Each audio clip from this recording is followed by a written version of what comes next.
Hello students, आज हम आपको एक्सप्लेन करेंगे आरोह पुस्तक का गद्यखंड चैप्टर 8 जामुन का पेड़ इसके क्वेश्चन आंसर। इसमें फर्स्ट क्वेश्चन है, बेचारा जामुन का पेड़ कितना फलदार था और इसकी जामुनें कितनी रसीली होती थीं। पहला इसमें प्रश्न इसके संदर्भ में जो पूछा गया है, ये संवाद कहानी के किस प्रसंग में आए हैं। और दूसरा है, इससे लोगों की कैसी मानसिकता का पता चलता है। तो इसमें पहला जो है, ये संवाद कहानी के किस प्रसंग में आए हैं, इसका आंसर इस तरह से लिखेंगे। यह संवाद सेक्रेटरीट के लॉन में लगे जामुन के पेड़ के गिरने के संदर्भ में आया है। और यह संवाद तब कहा गया है जब सेक्रेटरीट के लॉन में लगा पेड़ आंधी के कारण रात में गिर पड़ा और उसके नीचे एक व्यक्ति दब गया।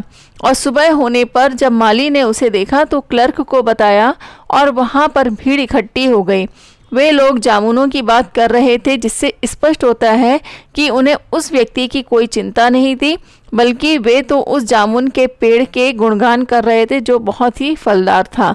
फिर दूसरा इसमें है, बेचारा जामुन का पेड़ कितना फलदार था और इसकी जामुनें कितनी रसीली होती थी, इससे लोगों की किस मानसिकता का पता चलता है। तो इसका आंसर इस तरह से लिखेंगे कि यह संवाद जो कहा गया है, इस संवाद से हमें लोगों की संवेदन शून्य होती मानसिकता का पता चलता है, यानी उनके अंदर किसी भी तरह की संवेदनाएं नहीं बची हैं और किसी भी व्यक्ति की जान बचाने की अपेक्षा वे जामुन के पेड़ का गुणगान कर रहे हैं और जामुन के पेड़ के पास खड़ी भीड़ को उसके नीचे दबे व्यक्ति से कोई सहानुभूति नहीं है, उल्टे बल्कि वे उस पेड़ के लगे जामुनों को याद करके शोक प्रकट करते हैं, जिससे पता चलता है कि वे मनुष्य कितने स्वार्थी और संवेदन शून्य होते जा रहे हैं, जिन्हें जामुन के फलों की चिंता है, बल्कि उसके नीचे जो व्यक्ति दबा हुआ है उसकी जान की परवाह उन्हें नहीं है।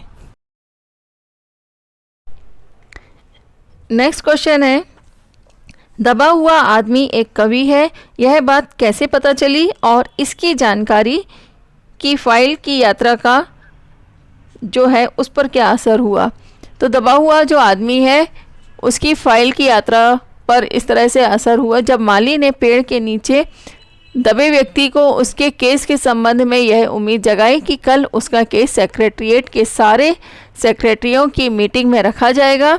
तो उस समय उस दबे हुए आदमी के मुंह से एक शेर निकलता है, जिससे माली जान लेता है कि वह कोई कवि है और फिर माली के द्वारा अन्य लोगों को भी इसकी खबर हो जाती है और इस खबर के पता चलते ही उस व्यक्ति का केस जो है कल्चर डिपार्टमेंट में भेज दिया जाता है। परंतु काम वहाँ भी नहीं होता है, बल्कि केवल कागजी कार्रवाई होती रहती है और उसकी फाइल किसी विभाग से दूसरे विभाग में जाती है। इस तरह से कई विभागों में घूमती रहती है। फिर नेक्स्ट क्वेश्चन है, कृषि विभाग वालों ने मामले को हार्टिकल्चर विभाग को सौंपने के पीछे क्या तर्क दिया। कृषि विभाग वालों ने पेड़ के नीचे दबे व्यक्ति के मामले को हार्टिकल्चर विभाग को सौंपने के पीछे यह तर्क दिया कि कृषि विभाग को अनाज और खेतीबाड़ी से जुड़े मामलों पर निर्णय देने का अधिकार है। क्योंकि गिरने वाला पेड़ एक फलदार पेड़ है, इसलिए इसका संबंध कृषि विभाग से ना होकर हार्टिकल्चर विभाग से है। नेक्स्ट क्वेश्चन है, इस पाठ में सरकार के किन किन विभागों की चर्चा की गई है और पाठ से उनके कार्य के बारे में क्या अंदाजा मिलता है। तो इसका आंसर इस तरह से लिखेंगे, इस पाठ में सरकार के निम्नलिखित विभागों की चर्चा की गई है। पहला व्यापार विभाग, कृषि विभाग, हार्टिकल्चर विभाग, मेडिकल विभाग, कल्चरल विभाग, फॉरेस्ट विभाग, विदेश विभाग और साहित्य अकादमी। और पाठ से इनके कार्यों के बारे में यही अंदाज़ा लगाया जा सकता है कि हर एक विभाग का कार्य गैर जिम्मेदाराना है। कोई भी विभाग काम नहीं करना चाहता और अपनी जिम्मेदारी दूसरों पर देना चाहते हैं। वे स्वयं भी काम नहीं करते हैं, बल्कि दूसरे विभाग की भी आलोचना करते रहते हैं। नेक्स्ट क्वेश्चन है, कहानी में दो प्रसंग ऐसे हैं जहां लोग पेड़ के नीचे दबे आदमी को निकालने के लिए कटिबद्ध होते हैं। ऐसा कब कब होता है और लोगों का यह संकल्प दोनों बार किस किस वजह से भंग होता है। इसका आंसर इस तरह से लिखेंगे, पहला प्रसंग पहली बार सेक्रेटरीट विभाग के माली और कुछ क्लर्क दबे हुए आदमी को निकालने के लिए तैयार होते हैं, परंतु उन्हें ऐसा करने से सुपरिटेंडेंट यह कहकर रोक देता है कि वह पेड़ कृषि विभाग के अंतर्गत होने के कारण वह इस मामले की फाइल कृषि विभाग को भेज रहा है। और दूसरा प्रसंग है, दूसरी बार फॉरेस्ट विभाग के लोग उस पेड़ को काटने के लिए पहुंचते हैं, परंतु उन्हें यह कहकर रोक दिया जाता है कि वह पेड़ पिटोनिया राज्य के प्रधानमंत्री ने लगाया था, यदि वे इस पेड़ को काट देंगे तो दोनों राज्यों के संबंध बिगड़ सकते हैं और साथ ही पिटोनिया राज्य से मिलने वाली सहायता से भी हम वंचित हो सकते हैं। फिर नेक्स्ट क्वेश्चन है, यह कहना कहाँ तक युक्ति संगत है कि इस कहानी में हास्य के साथ साथ करुणा की भी अंतर्धारा है। अपने उत्तर के पक्ष में तर्क दे। इसका आंसर इस तरह से लिख सकते हैं स्टूडेंट्स कि यह कहना बिल्कुल युक्ति संगत है कि इस कहानी में हास्य के साथ साथ करुणा की भी अंतर्धारा है, क्योंकि कहानी का आरंभ और अंत भी करुणाजनक है। वास्तव में प्रत्येक विभाग, क्लर्क, अधिकारियों के हास्य के साथ करुणा और भी गहराती गई है। लोगों का जामुन के फलों के स्वाद को याद करना, मन चले युवकों द्वारा उस व्यक्ति को ही आधे भाग में कटवाकर प्लास्टिक सर्जरी का सुझाव आदि अनेक ऐसी बातें हैं जो हास्य के साथ करुणा को अपने चरम पर ले जाती हैं। यानी व्यक्ति की संवेदन शून्यता को यहाँ पर उजागर किया गया है और केवल माली ही पेड़ के नीचे दबे व्यक्ति के दर्द को समझता है। और दृश्य तब और भी करुण हो जाता है जब पेड़ के नीचे दबा व्यक्ति मर जाता है और उसके मुंह में चींटियां जाने लगती हैं। नेक्स्ट क्वेश्चन है, यदि आप माली की जगह पर होते तो हुकूमत के फैसले का इंतज़ार करते या नहीं? अगर हाँ तो क्यों और नहीं तो क्यों? स्टूडेंट्स, इसमें हम अपने विचार रख रहे हैं। अगर आपको इसके अलावा कोई और विचार लगते हैं तो आप अपने विचार इसमें लिख सकते हैं।